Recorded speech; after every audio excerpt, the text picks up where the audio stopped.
ನಮಸ್ಕಾರ ಸ್ನೇಹಿತರೆ ಸುದ್ದಿಯಲ್ಲಿ ಇರ್ತಕ್ಕಂಥ ಸ್ಥಳಗಳು ಪ್ಲೇಸಸ್ಗಳನ್ನ ನಿಮಗೆ ಮ್ಯಾಪ್ಗಳ ಮುಖಾಂತರ ಡೀಟೇಲ್ ಆಗಿ ಸ್ಟಡಿ ಮಾಡೋಣ. ಪ್ಲೇಸಸ್ ಇನ್ ನ್ಯೂಸ್ 2025-26 ಇದು ಪಾರ್ಟ್ 1. ನೋಡಿ, ನಾವು ಲಾಸ್ಟ್ ಇಯರ್ದು 23, 24 24, 25 ಎಲ್ಲ ಕೂಡ ಮಾಡಿದೀವಿ. ಎಲ್ಲಾನು ಒಂದೆರಡು 2-3 ಇಯರ್ಸ್ ನೋಡ್ಕೊಂಡಿದ್ರೆ ಒಳ್ಳೇದು. ನಿಮಗೆ ಈ ಒಂದು ಪ್ಲೇಸಸ್ ಇನ್ ನ್ಯೂಸ್ ನಿಮಗೆ UPSC ಇಂದ ಹಿಡಿದು UPSC ಅಂದ್ರೆ IAS IPS ಇಂದ ಹಿಡಿದು KS ಆಗಿರ್ಬೋದು, ಗ್ರೂಪ್ B ಆಗಿರ್ಬೋದು, ಓಕೆ, ಹಾಗೆ ಗ್ರೂಪ್ C ಆಗಿರ್ಬೋದು, ಎಲ್ಲ ಎಕ್ಸಾಮ್ ಅಲ್ಲೂ ಕೂಡ ಬರ್ತಾರೆ. FDSD ಎಲ್ಲ ಕೂಡ ಬರುತ್ತೆ, ನೋಡ್ಕೊಳ್ಳಿ. ಎಲ್ಲ ಲಿಂಕ್ ಗಳನ್ನ ಕೊಡ್ತೀನಿ, ಇದೇ ವಿಡಿಯೋದ ಕೆಳಗೆ ಲಿಂಕ್ ಗಳನ್ನ ಕೊಡ್ತೀನಿ, ವಿಡಿಯೋಸ್ ಪ್ರೀವಿಯಸ್ ಇಯರ್ಸ್ ಎಲ್ಲ. ಹಾಗೆ ನಮ್ಮ ಟೆಲಿಗ್ರಾಮ್, ಇನ್ಸ್ಟಾಗ್ರಾಮ್ ಫಾಲೋ ಮಾಡೋಣ ಮಾಡ್ಕೊಳ್ಳಿ ಸ್ನೇಹಿತರೆ. ಸೊ ಬನ್ನಿ, ಹಂಗಾರೆ ನಮ್ಮ ತಡ ಮಾಡೋದು ಬೇಡ, ಪಾರ್ಟ್ ಬೈ ಪಾರ್ಟ್ ಇವತ್ತು ಮೋಸ್ಟ್ ಇಂಪಾರ್ಟೆಂಟ್ ಪಾರ್ಟ್ 1 ಡಿಸ್ಕಸ್ ಮಾಡೋಣ. ಅಪ್ಕಮಿಂಗ್ ಎಕ್ಸಾಮ್ಸ್ ಗಳಿಗೆ ಅದು UPSC ಇಂದ ಎಲ್ಲದಕ್ಕೂ ಕೂಡ ಹೆಲ್ಪ್ ಆಗುತ್ತೆ. ಬಿಟ್ರಾ ಐಲ್ಯಾಂಡ್ ಎಲ್ಲಿದೆ ಅಂತ ಕೇಳ್ತಾನೆ, ಸಿಂಪಲ್ ಕ್ವಶನ್ ಕೇಳ್ತಾನೆ. ಸುದ್ದಿಯಲ್ಲಿತ್ತು, ಎಲ್ಲಿದೆ? ಓಕೆ, ಇದು ಇರೋದೆಲ್ಲಿ? ಇದು ಇರೋದು ಲಕ್ಷದ್ವೀಪದಲ್ಲಿ. ಯಾಕೆ ಸುದ್ದಿಯಲ್ಲಿತ್ತು? ರಕ್ಷಣೆಗೋಸ್ಕರ. ನೋಡಿ, ನಾವು ಇಲ್ಲೆಲ್ಲ ಹಿಂದೂ ಮಹಾಸಾಗರದಲ್ಲಿ ಅರೇಬಿಯನ್ ಸಿ ಆಗಿರ್ಬೋದು, ನಮ್ಮ ಇಲ್ಲಿ. ಸೊ ಇಲ್ಲೆಲ್ಲ ನಾವೇನ್ ಮಾಡ್ಬೇಕು ಅಂತಂದ್ರೆ ನಮ್ಮ ಒಂದು ಮಿಲಿಟರಿಯನ್ನ ಜಾಸ್ತಿ ಮಾಡ್ಕೋಬೇಕು ಅಲ್ವಾ, ಅಲ್ಲಿ ನಮ್ಮ ಒಂದು ಕಾರ್ಯಕ್ಷಮತೆ ಹೆಚ್ಚಿಸ್ಕೋಬೇಕು. ಹಂಗಾಗಿ ಲಕ್ಷದ್ವೀಪ ಆಡಳಿತ ರಕ್ಷಣಾ ಉದ್ದೇಶಗಳಿಗೆ ಇದನ್ನು ಸ್ವಾಧೀನಪಡಿಸ್ಕೋತಾರೆ. ಇದರಲ್ಲಿ ಜನರಿದ್ದಾರೆ, ಇನ್ಹ್ಯಾಬಿಟೆಡ್ ಒಂದು ದ್ವೀಪ ಅಂತ ಹೇಳ್ಬೋದು. It is a coral island, ಹವಳ ದ್ವೀಪ ಇದೊಂದು. ಲಕ್ಷದ್ವೀಪ ಈ ಬಿಟ್ರಾ ಐಲ್ಯಾಂಡ್ ಬಂದು ಇಲ್ಲಿ ಬರುತ್ತೆ. ಇದು 0.104 ಚದರ ಕಿಲೋಮೀಟರ್ ಅಷ್ಟೇ ಇರ್ತಕ್ಕಂಥದ್ದು. ಅಗಟ್ಟಿ ದ್ವೀಪ ಇದು ಎಲ್ಲಿ ಬರುತ್ತೆ? I will show in the map. ಇಲ್ಲಿ ನೋಡಿ, ದಿಸ್ ಇಸ್ ದ ಬಿಟ್ರಾ ಐಲ್ಯಾಂಡ್. ಓಕೆ, ಬಿಟ್ರಾ ಐಲ್ಯಾಂಡ್ ಇಟ್ ಈಸ್ ನೋಡೋದಾದ್ರೆ ಬೈರಾಮ್ ರೀಫ್ ನ ಆಗ್ನೇಯ ದಿಕ್ಕಿಗಿದೆ. ಓಕೆ, ಬೈರಾಮ್ ರೀಫ್ ನ ಆಗ್ನೇಯ ದಿಕ್ಕಿಗಿದೆ, ಮತ್ತೆ ಪೆರುಮಾಲ್ ಪಾರ್ನ ಉತ್ತರಕ್ಕಿದೆ. ಓಕೆ, ಸೊ ಅಗಟ್ಟಿ ಹತ್ರ ಕೂಡ, ಅಗಟ್ಟಿ ದ್ವೀಪ ಇದೆಯಲ್ಲ ಇಲ್ಲಿ ನೋಡಿ, ಇದು ಹತ್ರನೂ ಕೂಡ ಬರುತ್ತೆ ಅಂತ ಹೇಳ್ಬೋದು. ಇದು ಕೊಚ್ಚಿಯಿಂದ ನೋಡಿದ್ರೆ ನಮ್ಗೆ ಗೊತ್ತು, it is A main land of India ಅಂತ ಏನ್ ಕರಿತೀವಿ ಕೊಚ್ಚಿ. ಇಲ್ಲಿಂದ ಇಲ್ಲಿಗೆ 483 ಕಿಲೋಮೀಟರ್ ಅರಬಿಯ ಸಮುದ್ರದಲ್ಲಿ ಆಗ್ತದೆ.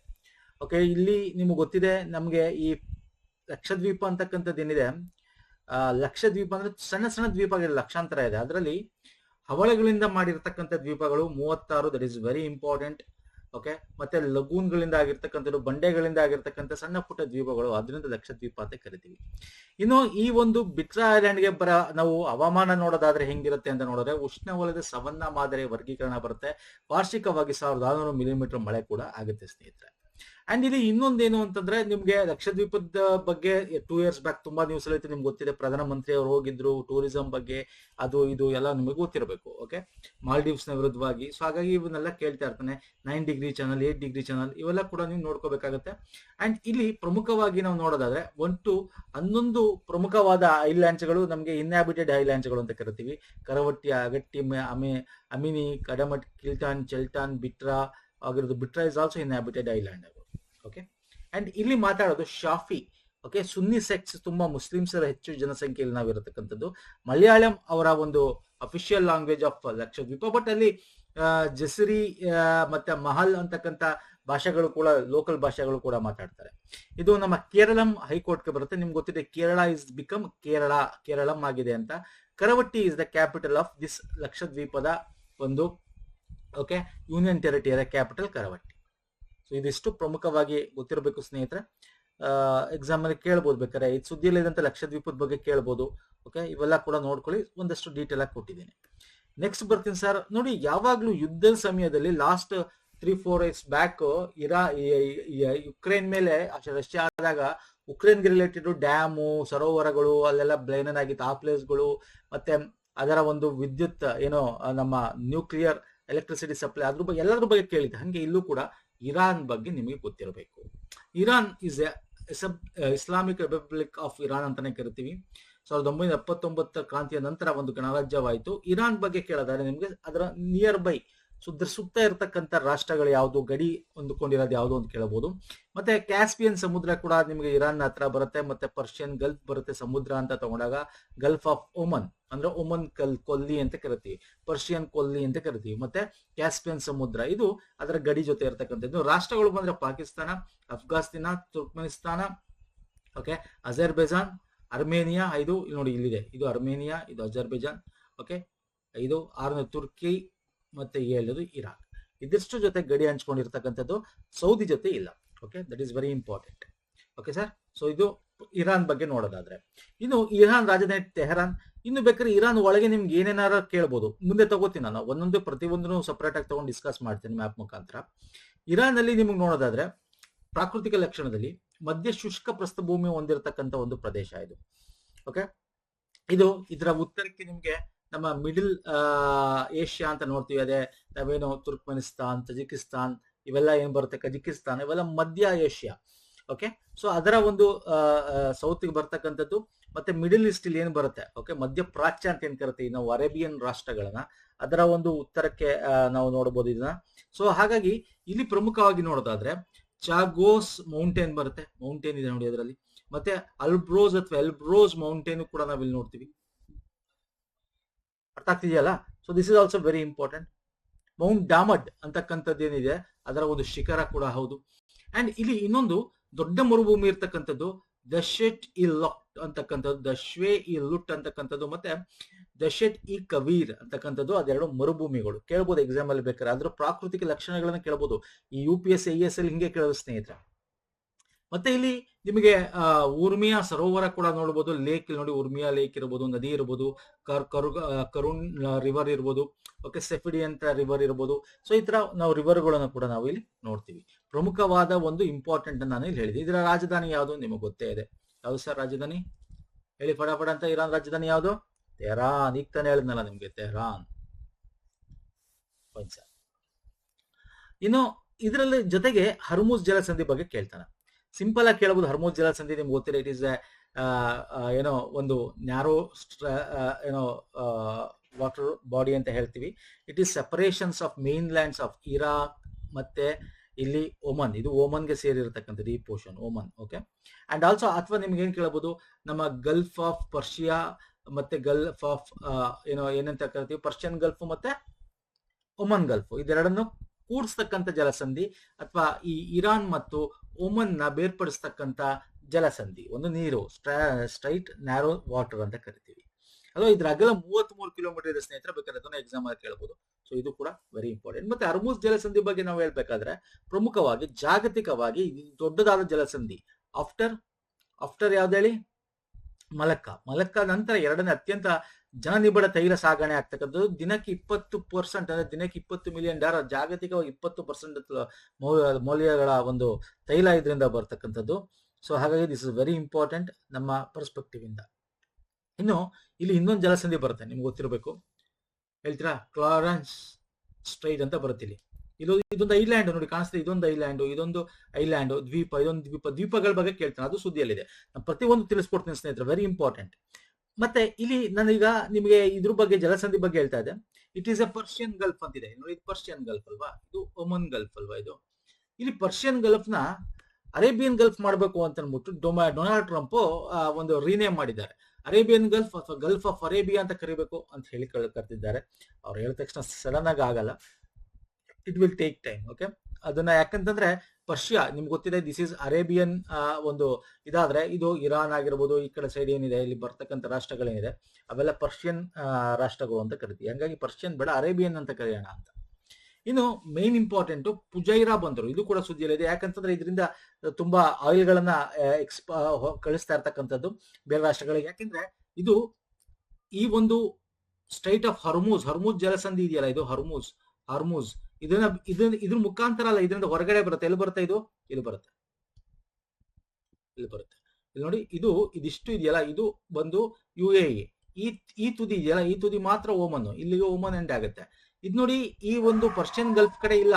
ಓಕೆ, ಈ ಬಂದರುಗಳು ಈ ಕಡೆ ಇದೆ, ಅಂದ್ರೆ ಹರ್ಮುಜ್ ಜಲಸಂಧಿ ನಂತರ ಬರುತ್ತೆ. ಇದರಿಂದ ಆ ಒಂದು ಇರಾನ್ ಅಟ್ಯಾಕ್ ಮಾಡುತ್ತೆ ಅನ್ನೋದೊಂದು ಇದಿರಲ್ಲ. ಓಕೆ, ಹಾಗಾಗಿ ದಿಸ್ ಇಸ್ ವೆರಿ ಇಂಪಾರ್ಟೆಂಟ್. ಬಂದರು ಹರ್ಮುಜ್ ಅಲ್ಲಿ ಕೇಳ್ತಾನೆ ಎಕ್ಸಾಮ್ ಅಲ್ಲಿ. ಮತ್ತೆ ಈ ಯುದ್ಧದ ಟೈಮಲ್ಲಿ ಒಂದಷ್ಟು ಇಂಪಾರ್ಟೆಂಟ್ ನಿಮಗೆ ಗ್ಯಾಸ್ ಫೀಲ್ಡ್, ಆಯಿಲ್ ಫೀಲ್ಡ್ಸ್ ಗಳು, ಓಕೆ, ಇದನ್ನೆಲ್ಲ ಕೇಳ್ತಾನೆ. ಗ್ಯಾಸ್ ಸ್ಟೇಷನ್ಸ್ ಗಳು. ಯಾಕಂತಂದ್ರೆ ತುಂಬಾ ಸುದ್ದಿಯಲ್ಲಿದೆ. ಇರಾನ್ ಏನ್ ಮಾಡ್ತು, ಬಿಕಾಸ್ ಆಫ್ ಅಮೆರಿಕ ಇಸ್ರೇಲ್ ಇಂದ ಬಾಂಬ್ಗಳಿಂದ ತನ್ನ ಸುತ್ತಲಿರ್ತಕ್ಕಂತ ಒಂದು ಮುಸ್ಲಿಂ ಕಂಟ್ರಿ ಮೇಲೆ ಬಾಂಬ್ ಆಗುತ್ತೆ. ಯಾಕಂದ್ರೆ ಅವರ ಆ ಒಂದು UAE ಬೇಸ್ ಗಳನ್ನ ಕೊಟ್ಟಿರ್ತಾರೆ. ಅವರು USA ಗೆ ಏರ್ ಬೇಸ್ ಗಳನ್ನ ಕೊಟ್ಟಿರ್ತಾರೆ. ಹಾಗಾಗಿ Shah gas field very important. ಇದೊಂದು UAE ಒಂದು ಗ್ಯಾಸ್ ಫೀಲ್ಡ್ ಆಗಿರುತ್ತೆ ಇದು. ಓಕೆ, ಶಾಕ್ ಗ್ಯಾಸ್ ಫೀಲ್ಡ್ ಅಂತಕ್ಕಂಥದ್ದು ಇದು ಅತಿ ದೊಡ್ಡ ಅನಿಲ ಕ್ಷೇತ್ರಗಳಲ್ಲಿ ಕೂಡ ಒಂದಾಗಿದೆ. ಅಬುದಾಬಿ, UAEಯ ರಾಜಧಾನಿ ಅಬುದಾಬಿ ನೈಋತ್ಯಕ್ಕೆ 1 ಕಿಲೋಮೀಟರ್ ದೂರದಲ್ಲಿ ಇರ್ತಕ್ಕಂಥದ್ದು. ಹಂಗಾಗಿ ಇಲ್ಲೂ ಕೂಡ ಗ್ಯಾಸ್ ಬಾಂಬ್ಗಳನ್ನ ಇರಾನ್ ಹಾಕಿತ್ತು, ಓಕೆ, ಅಟ್ಯಾಕ್ ಮಾಡಿತ್ತು. ಹಾಗಾಗಿ ಕೇಳ್ಬೋದು. ಮತ್ತೆ ಅಬ್ಸನ್ ಗ್ಯಾಸ್ ಕಾಂಪ್ಲೆಕ್ಸ್ ಅಂತಕ್ಕಂಥ ಇದ್ರ ಮೇಲೂ ಬಾಂಬ್ ಹಾಕಿತ್ತು ಕೇಳ್ಬೋದು.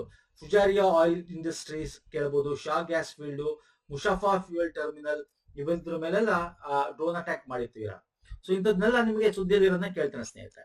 ಅಂಡ್ ಆಲ್ಸೋ ಇಲ್ಲಿ one more thing, Ras Laffan and South Pars ಅಂತಕ್ಕಂಥದ್ದು ಇದೆಲ್ಲಿ ಬರುತ್ತೆ? ಇದು ಬರುತ್ತೆ ನಿಮಗೆ ಕತರ್ ಹತ್ರ. ನೋಡಿ, ಇದು UAE ಆಯ್ತು, ಇದು ಕತರ್ ಆಯ್ತು, ಕತರ್. So very important. ಯಾಕೆ ಇದು ಕತರ್ ಹತ್ರ ಬರುತ್ತೆ ಅಂದ್ರೆ, ಇದು ಅಷ್ಟು ದೊಡ್ಡದಾದ ದ್ರವೀಕೃತ ನೈಸರ್ಗಿಕ ಅನಿಲ, ಲಿಕ್ವಿಫೈಡ್ ನ್ಯಾಚುರಲ್ ಗ್ಯಾಸ್, ನೈಸರ್ಗಿಕ ಅನಿಲ ಹೊಂದಿರತಕ್ಕಂತ ಒಂದು ರಫ್ತು ಕೇಂದ್ರ ಇದು. ಇದು ನಿಮಗೆ ನಾರ್ತ್ ಸೌತ್ ಅಂತ ಡಿವೈಡ್ ಮಾಡ್ತೀವಿ. ಓಕೆ, ಪಾರ್ಸ್ ಪರ್ಷಿಯಾ ಅಂದ್ರೆ ಪ್ರಾಚೀನ ಇರಾನ್ ಭಾಷೆಯಿಂದ, ಪರ್ಷಿಯಾ ಭಾಷೆಯಿಂದ ಬಂದಿರ್ತಕ್ಕಂಥ, ಅದಕ್ಕೆ ಪಾರ್ಸ್ ಅಂತ ಕರೀತಕ್ಕಂಥದ್ದು. ಇಲ್ಲಿ ಕತರ್ ಎನರ್ಜಿ ಕೂಡ ಇದೆ, ಮತ್ತೆ ಇರಾನ್ ಎರಡೂ ಕೂಡ ಇದೆ. ಇಲ್ಲಿ ನಾವು ನೋಡೋದಾದ್ರೆ, I will tell you south part, Iran as in south parts, Qatar as in north field. ಇದರಲ್ಲಿ ಇರಾನ್ ಸೌತ್ ಪಾರ್ಟ್ ಅಲ್ಲಿ ಇದ್ರೆ, ನಾರ್ತ್ ಬಂದು ಕತರ್ ಯೂಸ್ ಮಾಡ್ತಕ್ಕಂಥದ್ದು, ಇದು ಬಂದು ಇರಾನ್ ಯೂಸ್ ಮಾಡ್ತಕ್ಕಂಥದ್ದು. ಸೊ ಅಂದ್ರೆ ಇದು ಎರಡನ್ನೂ ಸ್ವಲ್ಪ ಅರ್ಧ ಮಾಡ್ಕೊಂಡು ಆ ಒಂದು ರಫ್ತು ಕೇಂದ್ರಗಳಾಗಿ, ಯಾಕಂದ್ರೆ ದೋಹಾ ನಿಮಗೆ ವೆರಿ ಇಂಪಾರ್ಟೆಂಟ್. ಕತರ್ ರಾಜಧಾನಿ ಯಾವುದು? ದೋಹಾ ಅಲ್ವಾ ಸರ್? ಈ ದೋಹಾ ಹತ್ರ ಬರ್ತಕ್ಕಂಥದ್ದು, I will show you in the next ಇದರಲ್ಲಿ. ಕತರ್ ದೋಹಾ, ಈ ದೋಹಾ ಇತ್ರ ಇಲ್ಲೇ ಬರೋದ್ರಿಂದ ಇಲ್ಲಿ ಮೋಸ್ಟ್ ಆಫ್ ದ ಐಲ್ಯಾಂಡ್ಸ್ ಗಳು ಬರುತ್ತೆ. ಐಲ್ಯಾಂಡ್ಸ್ ಗಳ ಬಗ್ಗೆ ತೋರಿಸ್ತೀನಿ, ಕೇಳ್ತಾನೆ, ಅದು ಎಕ್ಸಾಮ್ ಅಲ್ಲಿ ಸುದ್ದಿಯಲ್ಲಿದೆ. ಆ ಐಲ್ಯಾಂಡ್ಸ್ ಗಳು, ದ್ವೀಪಗಳು ಯಾವ ರಾಷ್ಟ್ರಗಳಿಗೆ ಸೇರಿದೆ ಅನ್ನೋದು ಕೂಡ ಕೇಳ್ತಾನೆ. ಓಕೆ, ನಾ ಅಲ್ಲಿ ಬರ್ತೀನಿ. ಅದಕ್ಕಿಂತ ಮುಂಚೆ these are all very important ಒಂದು ರಫ್ತು ಕೇಂದ್ರಗಳ ಬಗ್ಗೆ ಮಾತಾಡ್ತಾ ಇದ್ದೀನಿ. ಒಂದು ಶಾಗ್ ಗ್ಯಾಸ್ ಫೀಲ್ಡ್ ಆಗಿರ್ಬೋದು, ಫುಜೈರಾ ಬಂದರ್ ಆಗಿರ್ಬೋದು, ಲಾಸ್ ಲಫನ್ ಮತ್ತು ಸೌತ್ ಪಾರ್ಸ್ ಅಂತ, ಲಾಸ್ ಲಫನ್ ಮತ್ತು ಸೌತ್ ಪಾರ್ಸ್ ಅಂತಕ್ಕಂಥದ್ದು ಏನಿದೆ, ಇದು ಕೂಡ ಒಂದು ರಫ್ತು ಕೇಂದ್ರ. ಯಾವುದು? ನೈಸರ್ಗಿಕ ಅನಿಲದ ರಫ್ತು ಕೇಂದ್ರ ಇದು, LNG. ಓಕೆ, ಇದನ್ನೆಲ್ಲ ಎಕ್ಸಾಮ್ ಅಲ್ಲಿ ಕೇಳ್ತಾನೆ. ನಾನು ನೋಡಿ ಆ ಒಂದು ಯುದ್ಧದ ಪಾರ್ಟ್ ಎಲ್ಲೆಲ್ಲ ಆಗಿತ್ತು ಅದನ್ನೆಲ್ಲ ಕವರ್ ಮಾಡ್ತಾ ಇದ್ದೀನಿ. These are all most important. ಇದು ಇನ್ನು ಕತರ್ ಅಲ್ಲಿ ಬೇರೆ ಬೇರೆ ಗ್ಯಾಸ್ ಫೀಲ್ಡ್ಸ್ ಗಳು ಇದೆ, ನಾನು ನಿಮ್ಗೆ ಹೇಳಿದೆ. ಮತ್ತೆ ಸೌದಿ ಅರೇಬಿಯಾದ ಒಂದಿಷ್ಟಕ್ಕೂ ಕೂಡ ಅಟ್ಯಾಕ್ ಮಾಡಿ, ಡ್ರೋನ್ ಅಟ್ಯಾಕ್ ಮಾಡಿತ್ತು ಇರಾನು. ಸೊ ಅದೊಂದು ಲಿಸ್ಟ್ ಕೊಟ್ಬಿಟ್ಟಿದ್ದೀನಿ, ಇದು ನ್ಯೂಸ್ ಅಲ್ಲಿ ಇರ್ತಕ್ಕಂಥದ್ದು. ರಾಸ್ ತನೂರಾ ಅಂತ ಹೇಳಿ, ಸಮರ್ ರಿಫೈನರಿ ಅಂತ ಸೌದಿ, ಕುವೈತ್ ಅಲ್ಲದು Mina al Ahmadi refinery, Mina Abdullah refinery, Kuwait international airport ಮೇಲೆ ಆಗಿರ್ಬೋದು, ಇರಾಕ್ ಮಜೂನ್ ಆಯಿಲ್ ಫೀಲ್ಡ್ ಮೇಲೆ ಆಗಿರ್ಬೋದು, ಬೆಹರಿನ್ ಮೇಲೆ ಅಷ್ಟೇ. ಬೆಹರಿನ್ ಇಲ್ಲಿ ಬರುತ್ತೆ ನೋಡಿ, ಸಣ್ಣದು. ನಿಮ್ಗೆ ಇರಾಕ್ ಗೊತ್ತಿರುತ್ತೆ, ದೊಡ್ಡದಾಗಿದೆ ಇರಾಕ್. ಇಲ್ಲಿ ನೋಡಿ, ಇಲ್ಲಿ ಬೆಹರಿನ್ ಇಲ್ಲಿ ಬರುತ್ತೆ, ಬೆಹರಿನ್ ಇದು ಬೆಹರಿನ್. ಓಕೆ, ಇದು ಕತರ್. ಸೊ ಇವೆಲ್ಲ ನಿಮ್ಗೆ ಮ್ಯಾಪ್ ನೋಡ್ಕೊಂಡು ಹೋಗ್ಬೇಕು ಸ್ನೇಹಿತರೆ. ಇಲ್ಲಿ ಲಿಸ್ಟ್ ಕೊಟ್ಟಿನ ಒಂದ್ಸಲ ನೋಡ್ಬೇಕು, ಗೋ ಥ್ರೂ ಇಟ್ ಅಷ್ಟೇ, ಕೇಳುವಂತ ಚಾನ್ಸಸ್ ಇರುತ್ತೆ ಅಂತ ಅಷ್ಟೇ. ಇದು ಬಿಟ್ರೆ ಅಲ್ ಉದೈದ್ ವಾಯುನೆಲೆ ದೋಹಾದಲ್ಲಿ ಇರ್ತಕ್ಕಂಥದ್ದು, ವೆರಿ ಇಂಪಾರ್ಟೆಂಟ್. ದೋಹಾ ಅಂದ್ರೆ ಕತರ್ ಅಲ್ಲಿ ಇರ್ತಕ್ಕಂಥದ್ದು, ದೋಹಾ ಬಳಿ ಇದೆ ಅದು, ಕತರ್ನ ರಾಜಧಾನಿ ದೋಹಾ ಬಳಿ ಇದೆ ಅದು. ಇದು US ನಲ್ಲಿ, ಇದ್ರ ಮೇಲೆ ಇರಾನ್ ಅಟ್ಯಾಕ್ ಮಾಡಿರುತ್ತೆ. ಹಂಗಾಗಿ ಇದನ್ನ ಕೇಳಬಹುದು, ಸುದ್ದಿಯಲ್ಲಿ ಇತ್ತಲ್ಲ, ಅಲ್ ಉದೈದ್ ವಾಯುನೆಲೆ. ಓಕೆ, ಏರ್ ಬೇಸ್ ಎಲ್ಲಿದೆ ಅದು? ಓಕೆ, ಯಾರ ಒಂದು ಏರ್ ಬೇಸ್ ಇದು, ಯಾವ ರಾಷ್ಟ್ರದಲ್ಲಿದೆ ಕೇಳ್ಬೋದು. ಅರ್ಥ ಆಗ್ತಿದೆಯಲ್ಲ? ಅಂಡ್ ಕತರ್ ಅಷ್ಟೇ, ಕತರ್ ತುಂಬಾ ಸುದ್ದಿಲಿದೆ. ಇದೊಂದು ಪರ್ಯಾಯ ದ್ವೀಪ ಆಗಿರುತ್ತೆ. ಓಕೆ, ಪೆನಿನ್ಸುಲಾರ್ ಐಲ್ಯಾಂಡ್ ಅಂತ ಏನ್ ಕರಿತೀವಿ ನಾವು, ಪೆನಿನ್ಸುಲಾರ್. ಇಲ್ಲಿ ಭೂಮಿ ಇದು ಸೌದಿ, ಇದ್ರ ಜೊತೆ ಮಾತ್ರ ಇರೋದು. ಇನ್ 3 ಕಡೆ ಕೂಡ ನೀರಿದೆ. ಅರ್ಥ ಆಗ್ತಿದೆಯಲ್ಲ? UAE ಸೈಡ್ ನೀರಿದೆ, ಆ ಕಡೆ ಬೆಹರೇನ್ಗೂ ಕತರ್ಗೂ ಮಧ್ಯ ನೀರಿದೆ. ಇಲ್ಲಿ ಬೆಹರೇನ್ ಇಲ್ಲಿ ಬರುತ್ತೆ, ಕತರ್ಗೂ ಮಧ್ಯ ನೀರಿದೆ, ಇಲ್ಲೂ ನೀರಿದೆ, ಇಲ್ಲೂ ನೀರಿದೆ. ಅರ್ಥ ಆಗ್ತಿದೆಯಲ್ಲ? ಇರಾನ್, ಯುನೈಟೆಡ್ ಅರಬ್ ಎಮಿರೇಟ್ಸ್ ಮತ್ತೆ ಬೆಹರೇನ್ ನೊಂದಿಗೆ ಇದು ಸುತ್ತಮುತ್ತ ಸಮುದ್ರ ಗಡಿಯನ್ನು ಹಂಚಿಕೊಂಡಿದೆ. ನಾನು ಇನ್ನು ಕತರ್ ಬಗ್ಗೆ ನೋಡೋದಾದ್ರೆ, ಕತರ್ ಯಾಕೆ ತುಂಬಾ ನ್ಯೂಸ್ ಇದೆ. ಅಲ್ಲ ಮತ್ತೆ ಉದೈದ್ ವಾಯುನೆಲೆ ಕೂಡ ಇದೆ. ಇಲ್ಲಿರೋದು ಅಲ್ಲಿ ಉದೈದ್ ವಾಯುನೆಲೆ ಇದೆ ಕತರ್ ಹತ್ರ. ಓಕೆ, ಇಲ್ಲಿ ನೋಡೋದಾದ್ರೆ ಇಲ್ಲಿ ಕೂಡ ಮರುಭೂಮಿ, ಬೆಟ್ಟ, ಮರಳು ದಿಬ್ಬಗಳು ಇರೋದೆಲ್ಲ ನೋಡ್ತೀವಿ. ಕಾರ್ಬೊನೇಟೆಡ್ ಪರ್ವತಗಳು, ದುಕಾನ್ ಪ್ರದೇಶ ಅಂತ ಕರಿತೀವಿ, ದುಕಾನ್. ಓಕೆ, ಪರ್ವತ ಪ್ರದೇಶಗಳಿರ್ತಕ್ಕಂಥದ್ದು. ಉಮೈದ್ ಆಗಿರ್ಬೋದು, ಕೋರ್ ಅಲುದೈದ್ ಆಗಿರ್ಬೋದು. ಓಕೆ, ಇವೆಲ್ಲ ಏನಿದೆ ಅಲ್ಲ, ಇವೆಲ್ಲ ಒಂದಷ್ಟು ಮರಳು ದಿಬ್ಬಗಳಿರ್ತಕ್ಕಂಥದ್ದು. ಹಾಗೆ ಇಲ್ಲಿ ಈ ದೇಶದ ಯಾವುದೇ ನದಿಗಳಿಲ್ಲ, ಸರೋವರಗಳಿಲ್ಲ. ಅದರಿಂದ ನೀರಿನ ಪ್ರಾಥಮಿಕ ಮೂಲ ಮಳೆ ಮತ್ತು ಅಂತರ್ಜಲದಿಂದ ಯೂಸ್ ಮಾಡ್ತಾರೆ. ಮತ್ತೆ ಇಲ್ಲೆಲ್ಲ ಆಲ್ಮೋಸ್ಟ್ ನಿಮಗೆ ಪರ್ಷಿಯನ್, ಇಲ್ಲಿ ಇಸ್ರೇಲ್, ಈ ಕಡೆ ಎಲ್ಲ ನೋಡ್ತಾ ಹೋದ್ರೆ ಸ್ನೇಹಿತರೆ, ಅವರೆಲ್ಲ ರಿಫೈನ್ಡ್ ಮಾಡ್ತಾರೆ. ಅಂದ್ರೆ ಸಮುದ್ರ ನೀರನ್ನ ವಾಟರ್ ಆಗಿ ಕನ್ವರ್ಟ್ ಮಾಡಿ, ಕುಡಿಯೋ ವಾಟರ್ ಆಗಿ ಕನ್ವರ್ಟ್ ಮಾಡ್ತಾರೆ. ಅಂದ್ರೆ ಸ್ವೀಟ್ ವಾಟರ್ ಆಗಿ ಮಾಡ್ತಕ್ಕಂಥದ್ದು. ಇನ್ನು ಕರ್ಗ್ ಐಲ್ಯಾಂಡ್ ವೆರಿ ಇಂಪಾರ್ಟೆಂಟ್. ನಾನು ಹೇಳ್ತಾ ಇದ್ದೀನಿ ನಿಮ್ಗೆ, ಇದ್ರಲ್ಲಿ ತುಂಬಾ ಐಲ್ಯಾಂಡ್ಸ್ ಇದೆ, ಅದನ್ನ ಕವರ್ ಮಾಡ್ತಾ ಹೋಗ್ತೀನಿ. ಕರ್ಗ್ ಐಲ್ಯಾಂಡ್ ಅಂತಕ್ಕಂಥ ದ್ವೀಪ ಅಂತಕ್ಕಂಥದ್ದು ಏನಿದೆ, ಇದು ಇರಾನ್ಗೆ ಸೇರಿರ್ತಕ್ಕಂಥದ್ದು. ಇದು ಅಷ್ಟೇ ಪ್ರಾಥಮಿಕ ಕಚ್ಚಾ ತೈಲ ರಫ್ತು ಟರ್ಮಿನಲ್ ಆಗಿರ್ತಕ್ಕಂಥದ್ದು, ಕಚ್ಚಾ ತೈಲವನ್ನ ರಫ್ತು ಮಾಡ್ತಕ್ಕಂಥದ್ದು. ಇಲ್ಲಿ ಇರಾನ್ ತನ್ನ ಒಂದು ಇದನ್ನ ಇಲ್ಲಿ ಲೋಡ್ ಮಾಡಿ ಇಲ್ಲಿಂದ ರಫ್ತು ಮಾಡಕ್ಕೆ ಯೂಸ್ ಮಾಡ್ತಕ್ಕಂಥ ಒಂದು ದ್ವೀಪ ಇದು. ಇದು ಇರಾನ್ ಇಂದ ಇಲ್ಲಿಗೆ ಒಂದು ಅರೌಂಡ್ 50 ರಿಂದ 55 ಕಿಲೋಮೀಟರ್ ಮತ್ತು ಬುಷೇರ್ ಬಂದರನ್ನ, ಇಲ್ಲಿ ಬುಷೇರ್ ಬಂದರ್ ಅಂತಿದೆ, ಅದು ಹತ್ರ ಬರ್ತಕ್ಕಂಥದ್ದು ಸ್ನೇಹಿತರೆ. ಓಕೆ, ಇದು ಕೂಡ ಹವಳದಿಂದ ಆಗಿರ್ತಕ್ಕಂಥ ದ್ವೀಪ ಇದು. ಓಕೆ, ಗಲ್ಫ್ ದ್ವೀಪದಲ್ಲಿ ವಿಭಿನ್ನವಾಗಿದೆ, ಇದು ಸಿಹಿರಿನ ಸಂಪನ್ಮೂಲ ಕೂಡ ಇದೆ, ಹಂಗಾಗಿ ಇದು ತುಂಬಾ ಚೆನ್ನಾಗಿದೆ ಅಂತ ಹೇಳ್ತಾರೆ. ನೆಕ್ಸ್ಟ್ ಬರ್ತೀನಿ ಕೆಶ್ಮ್ ದ್ವೀಪ. ನೋಡಿ, ಕೆಶ್ಮ್ ದ್ವೀಪ ಅಂತಕ್ಕಂಥದ್ದು ಇಲ್ಲಿದೆ ನೋಡಿ, ಇದು ಕೆಶ್ಮ್ ದ್ವೀಪ ಇಲ್ಲಿದೆ ನೋಡಿ, ಇಲ್ಲಿದೆ ನೋಡಿ. ಅಂದ್ರೆ ಸ್ಟ್ರೈಟ್ ಆಫ್ ಹರ್ಮೂಜ್ ಅಲ್ಲಿ, ಸ್ಟ್ರೈಟ್ ಆಫ್ ಹರ್ಮೂಜ್ ಅಲ್ಲಿ ಇಲ್ಲಿ ಬರುತ್ತೆ ಕೆಶ್ಮ್ ದ್ವೀಪ ಅಂತ ಹೇಳಿ.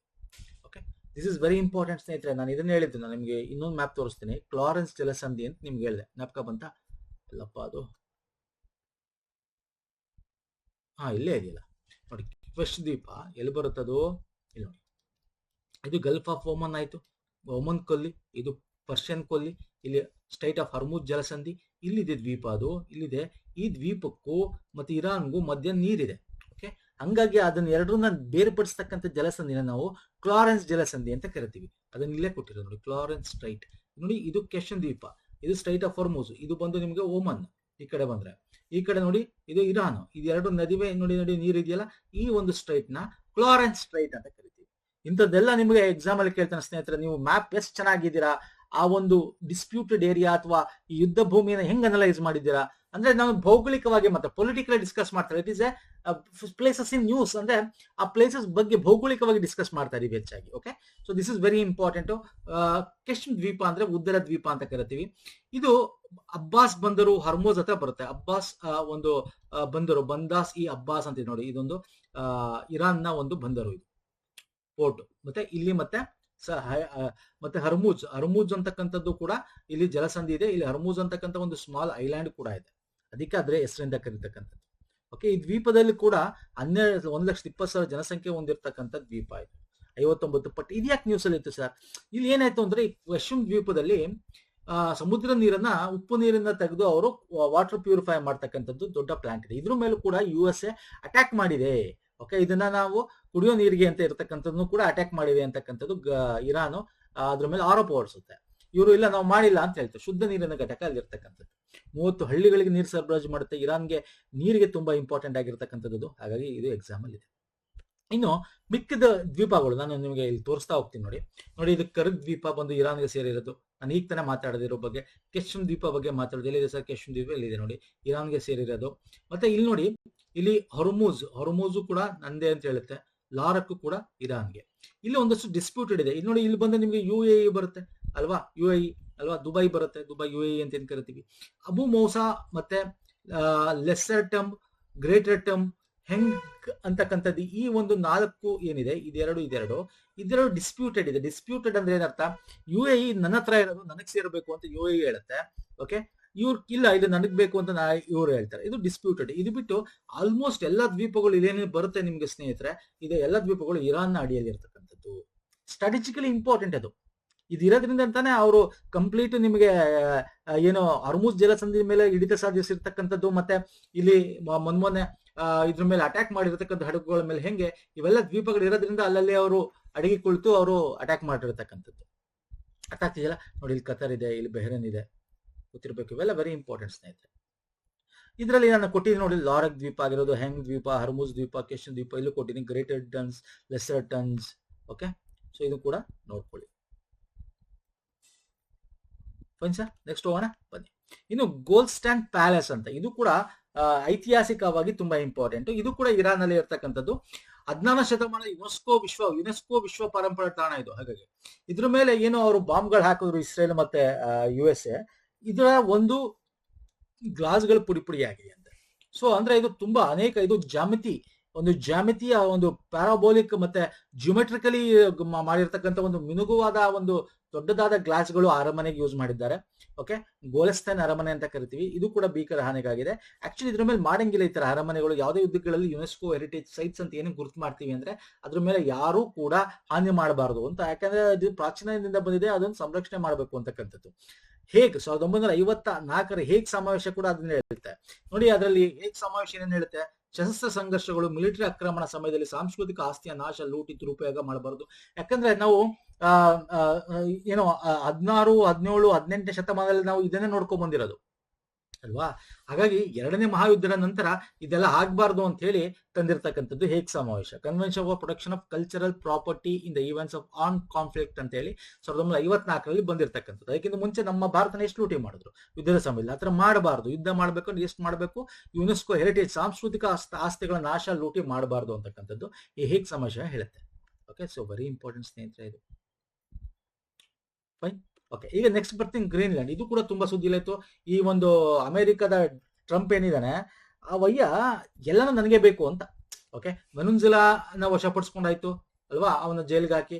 ಅದೇ ತರ ಗ್ರೀನ್ಲ್ಯಾಂಡ್ ಮಾಡಬೇಕು ಅಂತ. ಬಟ್ ಡೆನ್ಮಾರ್ಕ್ ಈ ಗ್ರೀನ್ಲ್ಯಾಂಡ್ ನ ಆಕ್ಚುಲಿ ನೋಡ್ಕೋತಾರೆ ಡೆನ್ಮಾರ್ಕ್. ಅದರ ಸುಭದ್ರ ಡೆನ್ಮಾರ್ಕ್ ಪ್ರಧಾನಮಂತ್ರಿ ಏನ್ ಹೇಳಿದ್ರೆ, ನಾವು ಇದನ್ನ ಅವ್ರಿಗೆ ಕೊಡಲ್ಲ, ಇದು ಸ್ವಾಯತ್ತತೆಯನ್ನ ಕಾಪಾಡ್ತೀವಿ ಅಂತ. Yes, it is under control of Denmark, but still it is a ಸ್ವಾಯತ್ತತೆ ಇರತಕ್ಕಂತ ಒಂದು ರಾಷ್ಟ್ರ ಅದರ ಅಡಿಯಲ್ಲಿ. ಓಕೆ, ಸೊ ಹಾಗಾಗಿ ಇದು ಕೂಡ ಸುದ್ದಿಲಿದೆ. ಇದು ಕೂಡ ನೋಡಿದ್ರೆ ಆರ್ಟಿಕ್ ಓಷನ್ ಹತ್ರ ಬರುತ್ತೆ, ಈ ಕಡೆ ಸೌತ್ ಅಲ್ಲಿ ಅಟ್ಲಾಂಟಿಕ್, ನಾರ್ತ್ ಅಟ್ಲಾಂಟಿಕ್ ಓಷನ್ ಬರುತ್ತೆ, ಇಲ್ಲಿ ಕೆನಡಾ ಹತ್ರ ಬಾರ್ಡರ್ ಬರುತ್ತೆ. ಇಲ್ಲಿ ನೋಡಿ, ಇಲ್ಲಿ ಐಸ್ಲ್ಯಾಂಡ್ ಇದೆ. ಓಕೆ, ಗ್ರೀನ್ಲ್ಯಾಂಡ್ ಗೊತ್ತಿರ್ಬೇಕು, ಇಟ್ ಇಸ್ ಎ ದೊಡ್ಡದಾದ ಒಂದು ದ್ವೀಪ, ದ್ವೀಪಗಳಲ್ಲಿ ದೊಡ್ಡದಾದ ದ್ವೀಪ ಪ್ರಪಂಚದಲ್ಲಿ. ನೋಡಿ, ಆಸ್ಟ್ರೇಲಿಯಾ ಇದೆ, ಬಟ್ ಆಸ್ಟ್ರೇಲಿಯಾ ನಾವು ಖಂಡ ಅಂತ ಕರಿತೀವಿ. ಹಾಗಾಗಿ ಅದನ್ನ ನಾವು ಏನ್ ಮಾಡ್ತೀವಿ, ಅದು ದ್ವೀಪ ಕೂಡ, ಆದ್ರೆ ಕಂಟ್ರಿ ಅಲ್ಲ. ಕಂಟ್ರಿ ಅಂತ ದೊಡ್ಡದಾದ ಕಂಟ್ರಿ, ದ್ವೀಪ ಯಾವುದು ಅಂದ್ರೆ ನಾವು ಗ್ರೀನ್ಲ್ಯಾಂಡ್ ಅಂತ ಕರಿತೀವಿ. ಓಕೆ, ಸೊ ಇದು ಕೂಡ ಗೊತ್ತಿರಲಿ ಸ್ನೇಹಿತರೆ. ಗ್ರೀನ್ಲ್ಯಾಂಡ್ 80% ಆಫ್ ದ ಶೀಟ್ಸ್ ಅದು ಐಸ್ಲ್ಯಾಂಡ್ ಒಂದು ಐಸ್ ಇಂದ ಆಗಿರ್ತಕ್ಕಂಥದ್ದು. ಹಾಗಾಗಿ ಇದು ಕೂಡ ಕೇಳಿದೆ. ಕೆನಡಿಯನ್ ಶೀಲ್ಡ್ ಅಂತ ಕರಿತೀವಿ ಅದ್ರಲ್ಲಿ ಹೆಚ್ಚು. ಇದು ಪ್ರೀ ಕ್ಯಾಂಬ್ರಿಯನ್ ರಾಕ್ಸ್ ಅಡಿಯಲ್ಲಿ ಆಗಿರ್ತಕ್ಕಂಥ ಒಂದು ಇದು. ಸೊ ಇವೆಲ್ಲ ಒಂದಷ್ಟು ಇನ್ಫಾರ್ಮೇಶನ್ ಕೊಟ್ಟಿದ್ದೀವಿ, ಅಷ್ಟೊಂದು ನೋಡ್ಕೊಳ್ಳಿ ಒಂದ್ಸಲ. ಇದು ಬಿಟ್ರೆ ಇಸ್ರೇಲ್ ಬಗ್ಗೆನೂ ಅಷ್ಟೇ ತುಂಬಾ ಕ್ವಶನ್ಸ್ ಬರುತ್ತೆ. ಒಂದು 3-4 ಪಾಯಿಂಟ್, ಯಾಕಂದ್ರೆ ಯುದ್ಧ ಭೂಮಿಗಳ ರಿಲೇಟೆಡ್ ಸ್ನೇಹಿತರೆ ಕೇಳ್ತಾನೆ. ಇಸ್ರೇಲ್ ತುಂಬಾ ಯುದ್ಧಕ್ಕೆ ಹೋಗೋದು ಬೇಡ ಇವಾಗಿನ ಒಂದು ಪರಿಸ್ಥಿತಿಲಿ. ಈಗ ನ್ಯೂಸ್ ಅಲ್ಲಿ ಏನಾಯ್ತು ಒಂದಿರ, ಅದನ್ನ ನಾನು ಜಾಸ್ತಿ ಡಿಸ್ಕಸ್ ಮಾಡ್ತೀನಿ. ಇಸ್ರೇಲ್ ಅಂದ ತಕ್ಷಣ ನಿಮ್ಗೆ ಇಸ್ರೇಲ್ ಗೊತ್ತಿರಬೇಕು, ಇಲ್ಲಿದೆ ಜೆರೂಸಲೇಮ್ ಅದರ ರಾಜಧಾನಿ ಗೊತ್ತಿರಬೇಕು. ಇದರ ಸಂಸತ್ತಿನ ಹೆಸರು ಜೆರೂಸಲೇಮ್ ಸೆನೆಟ್ ಅಂತ ಕರಿತೀವಿ. ಸುಪ್ರೀಂ ಕೋರ್ಟ್ ಇಸ್ರೇಲ್ನ ಸರ್ಕಾರದ ಸ್ಥಾನವಾಗಿದೆ. ಇಲ್ಲಿ ಯಹೂದಿಗಳು ಇರ್ತಕ್ಕಂಥ ಏಕೈಕ ಪ್ರಪಂಚದ 1948ರಲ್ಲಿ ಇಸ್ರೇಲ್ ಸ್ಥಾಪನೆ ಆಗಿರ್ತಕ್ಕಂಥದ್ದು. ಇನ್ನು ಇದರ ಬೌಂಡ್ರಿ ನಾವು ಜಾಗತಿಕವಾಗಿ ನೋಡ್ತಾ ಇದೀವಿ, ಭೌಗೋಳಿಕವಾಗಿ ನೋಡ್ತಾ ಇದೀವಿ. ಇದ್ರ ಬೌಂಡ್ರಿ ಈ ಕಡೆ ಬಂದ್ರೆ ನಿಮ್ಗೆ ಲೆಬನಾನ್ ಬರುತ್ತೆ. ಇಲ್ಲಿ ನೋಡಿ, ಲೆಬನಾನ್ ಇದೆ ನಾರ್ತ್ ಅಲ್ಲಿ. ಇಲ್ಲಿ ಸಿರಿಯಾ ಗೋಲನ್ ಹೈಟ್ ಬರುತ್ತೆ. ಓಕೆ, ಈ ಕಡೆ ಬಂದ್ರೆ ಜಾರ್ಡನ್ ಬರುತ್ತೆ. ಈ ಕಡೆ ನಿಮಗೆ ಮೆಡಿಟರೇನಿಯನ್ ಸಿ ಬರುತ್ತೆ. ಈ ಕಡೆ Egypt, Sinai peninsula, Sinai peninsula ಅಂತ ಕರಿತೀವಿ. ಓಕೆ, ಅದಿದೆ. ಓಕೆ, ಪರ್ಯಾಯ ದ್ವೀಪ ಅಂತ ಕರಿತೀವಲ್ಲ. ಇಲ್ಲಿ ಗಾಜಾ ಸ್ಟ್ರಿಪ್. ಓಕೆ, ಗಾಜಾ ಮತ್ತೆ ವೆಸ್ಟ್ ಬ್ಯಾಂಕ್ ಇದೆ ಈ ಕಡೆ. ಇದೆರಡು ಪ್ಯಾಲೆಸ್ಟೈನ್ ವಶಪಡಿಸ್ಕೊಂಡಿರೋ ಪ್ಯಾಲೆಸ್ಟೈನ್ ಇರ್ತಕ್ಕಂಥದ್ದು. ಓಕೆ, ಇನ್ನು ಇದು ಸಿನಾಯ್ ಪೆನಿನ್ಸುಲಾ ಬಂದು ನಿಮಗೆ ಈಜಿಪ್ಟ್ಗೆ ಸೇರಿರ್ತಕ್ಕಂಥ ಅಥವಾ ಈಜಿಪ್ಟ್ ಅಂತ ಕೂಡ ಕರೀಬಹುದು. ಮತ್ತೆ ಈ ಕಡೆ ಈ ಇಸ್ರೇಲ್ನ ಡೌನ್ ಬಂದ್ರೆ ಗಲ್ಫ್ ಆಫ್ ಅಕಬಾ ನೋಡ್ತೀವಿ, ಅಕಬಾ ಕೊಲ್ಲಿ ನೋಡ್ತೀವಿ. ಓಕೆ, ಇಲ್ಲಿಂದ ಮುಂದಕ್ಕೆ ಹೋದ್ರೆ ನಿಮ್ಗೆ ಗೊತ್ತಿದೆಯಲ್ಲ, ಇಲ್ಲಿ ಬರುತ್ತೆ ಅಕಬಾ ಕೊಲ್ಲಿಯಿಂದ ಮುಂದಕ್ಕೆ ಹೋದ್ರೆ ನಿಮ್ಗೆ ಈ ಕಡೆ ಅಕಬಾ ಕೊಲ್ಲಿಂದ ಈ ಕಡೆ ಬಂದ್ರೆ ಇನ್ನು ರೆಡ್ ಸಿ, ಕೆಂಪು ಸಮುದ್ರ ಬರ್ತದೆ ಅಲ್ಲ ಸರ್, ಇದು ಗೊತ್ತಿರಬೇಕು. ಇದು ಬಿಟ್ರೆ ಇನ್ನು ಇಸ್ರೇಲ್ನ ಒಂದು ಪ್ರಾಕೃತಿಕದಲ್ಲಿ ನೋಡೋದಾದ್ರೆ ಸ್ನೇಹಿತರೆ, ಗಲೀಲಿ ಬೆಟ್ಟಗಳು ಅಂತ ನೋಡ್ತೀವಿ. ಇಲ್ಲಿ ಗಲೀಲಿ ಬೆಟ್ಟಗಳಾಗಿರ್ಬೋದು, ಸುರಿಯಾ ಬೆಟ್ಟಗಳಾಗಿರ್ಬೋದು, ರೇಂಜಸ್ ಅಂತ ಕರಿತೀವಿ, ಕಾರ್ಮೆಲ್ ರೇಂಜಸ್ ಅಂತ ಕರಿತೀವಿ. ಹಂಗೆ ಇಲ್ಲಿ ಲೇಕ್ ಆಫ್ ಟೆರೇನ್ಸ್ ಇದೆ. ಮತ್ತೆ ಇಲ್ಲಿ ಗಲೀಲಿ ಒಂದು ಸಮುದ್ರ ಕೂಡ ಇದೆ, ಇಲ್ಲಿ ಗಲೀಲಿ ಸಿ ಅಂತ ಕರಿತೀವಿ. ಓಕೆ, ಇದು ಬಿಟ್ರೆ ಈ ಕಡೆ ಮೆಡಿಟರೇನಿಯನ್ ಸಿ ಇದೆ, dead C, very important. Dead C ಮೃತ ಸಮುದ್ರ ಅಂತ ಕರಿತೀವಿ. ತುಂಬಾ ಕೆಳಗಿರ್ತಕ್ಕಂಥದ್ದು, ಹೆಚ್ಚು ಲವಣಾಂಶ ಇರ್ತಕ್ಕಂಥದ್ದು ಅಲ್ವಾ ಸರ್, ಇದ್ರ ಬಗ್ಗೆ ಕೇಳ್ಬೋದು. ಮತ್ತೆ ಮೌಂಟ್ ರೋಮನ್ ಅಂತಕ್ಕಂಥದ್ದು ಮೌಂಟ್ ನಾವು ಇಲ್ಲಿ ನೋಡಬಹುದು. ಮತ್ತೆ ನೆಗೇವ್ ಅಂತಕ್ಕಂಥ ಮರುಭೂಮಿ ಕೂಡ ನೋಡಬಹುದು. ಓಕೆ, ಸೊ ಇವೆಲ್ಲ ಕೂಡ ನಾವು ಇಲ್ಲಿ ನೋಡಬಹುದು. ಈ ಡೆಡ್ ಸಿ 430 ಮೀಟರ್ ಸಮುದ್ರದ ಒಂದು ಇದಕ್ಕಿಂತ ಕಮ್ಮಿ ಇರ್ತಕ್ಕಂಥದ್ದು. ಇನ್ನು ಇಲ್ಲಿ ಇಂಪಾರ್ಟೆಂಟ್ ಆಗಿ ಎರೆಜ್ ಕ್ರಾಸಿಂಗ್ ಅಂತ ಕರಿತೀವಿ. ಎರೆಜ್ ಕ್ರಾಸಿಂಗ್ ಅಂತ ಇಸ್ರೇಲು ಮತ್ತೆ ಗಾಜಾ ಪಟ್ಟಿಯ ನಡುವೆ ಇರ್ತಕ್ಕಂಥದ್ನ ಇಲ್ಲಿ ನೋಡಿ, ಎರೆಜ್, ಇದು ಗಾಜಾ ಪಟ್ಟಿ. ಯಾಕಂದ್ರೆ ನಿಮ್ಗೆ ಗೊತ್ತಿದೆ, ಹಮಾಸ್, ಹೆಜ್ಬುಲ್ಲಾ ಇವೆಲ್ಲ, ಲೆಬನಾನ್, ಇಸ್ರೇಲ್, ಗಾಜಾ ಪಟ್ಟಿ ಇಲ್ಲೆಲ್ಲ ನಿಮ್ಗೆ ಯುದ್ಧಗಳಾಯ್ತು ಈಗ ಲಾಸ್ಟ್ ಇರಾನ್ ಆಗಕ್ಕಿಂತ ಮುಂಚೆ. ಹಂಗಾಗಿ ಇದು ಗೊತ್ತಿರಬೇಕು. ಇಲ್ಲಿ ಎರ್ಜ್ ಕ್ರಾಸಿಂಗ್ ಅಂತಕ್ಕಂಥದ್ದು ಇಸ್ರೇಲು ಮತ್ತೆ ಗಾಜಾ ಪಟ್ಟಿ ನಡುವೆ ಏನಾದ್ರು ಹ್ಯುಮಿಟರೇನಿಯನ್ ಅಂತ ಕರಿತೀವಿ, ಮಾನವೀಯವಾಗಿ ಈ ಒಂದು ಯುದ್ಧದ ಸಮಯದಲ್ಲಿ ಅವ್ರಿಗೆ ಮಾನವೀಯವಾಗಿ ಅಲ್ಲಿನ ನಾಗರಿಕರಿಗೆ ಆಹಾರ, ಮೆಡಿಸಿನ್ ಇದನ್ನೆಲ್ಲ ಕೊಡ್ತಕ್ಕಂಥ ಒಂದು ಕ್ರಾಸ್ ಅದು. ಓಕೆ, ಅದನ್ನ ಇಟ್ಕೊಂಡಿರ್ತದೆ, ಡಿಪ್ಲೊಮ್ಯಾಟಿಕ್ ವಾಗಿ ಅದನ್ನ ಮಾಡಿರ್ತಕ್ಕಂಥದ್ದು. ಅದೇ ರೀತಿ ಇಲ್ಲಿ ರಾಫಾ ಕ್ರಾಸಿಂಗ್ ಅಂತ ಇದೆ, ಅದು ಕೇಳ್ಬೋದು ಬೇಕಾದ್ರೆ. ಇದು ಈಜಿಪ್ಟ್ ಸಿನೈ ಪೆನಿನ್ಸುಲಾದಿಂದ ಗಾಜಾ ಪಟ್ಟಿಗೆ. ಓಕೆ, ಇದು ಒಂದ್ಸಲ ಬ್ಲಾಕ್ ಮಾಡ್ಬಿಡ್ತಾರೆ ಇಸ್ರೇಲ್. ಓಕೆ, ಸೊ ಅದು ಮಾನವೀಯ ನೆರವಿಗಾಗಿರೋದು. ಯುನೈಟೆಡ್ ನೇಷನ್ಸ್ ನ ಅಡಿಯಲ್ಲಿ ಅದನ್ನ ನೋಡ್ತಾ ಇರ್ತಾರೆ. ಸೊ ಹಾಗಾಗಿ ಮಾನವೀಯ ನೆರವು ಕೊಡಬೇಕು ಅಂತ ಹೇಳಿ ಮಾಡಿರ್ತಕ್ಕಂಥದ್ದು ಈ ಒಂದು ಎರ್ಸ್ ಕ್ರಾಸಿಂಗ್. ಇದು ಎರ್ಸ್ ಕ್ರಾಸಿಂಗ್ ಈ ಕಡೆ ಇರೋದು ರಾಫಾ ಕ್ರಾಸಿಂಗ್. ಓಕೆ, ಇದು ಕೂಡ ಗೊತ್ತಿರಲಿ. ಮಾನವೀಯ ನೆರವು ಹರಿದುಕೊಡುತ್ತೆ. ಎಷ್ಟೋ ರಾಷ್ಟ್ರಗಳು ಬರ್ತವೆ, ಅವರು ಬಂದು ಇಲ್ಲಿ ಮೆಡಿಟರೇನಿಯನ್ ಸಿ ಮುಖಾಂತರ ಬಂದು ಇಲ್ಲಿಂದ ಕೊಡೋದು, ಅಥವಾ ಈಜಿಪ್ಟ್ ಮುಖಾಂತರ ಬಂದು ಇಲ್ಲಿಂದ ಕೊಡೋದು, ಈ ತರ ಎಲ್ಲ ಕೂಡ ಮಾಡ್ತಾರೆ.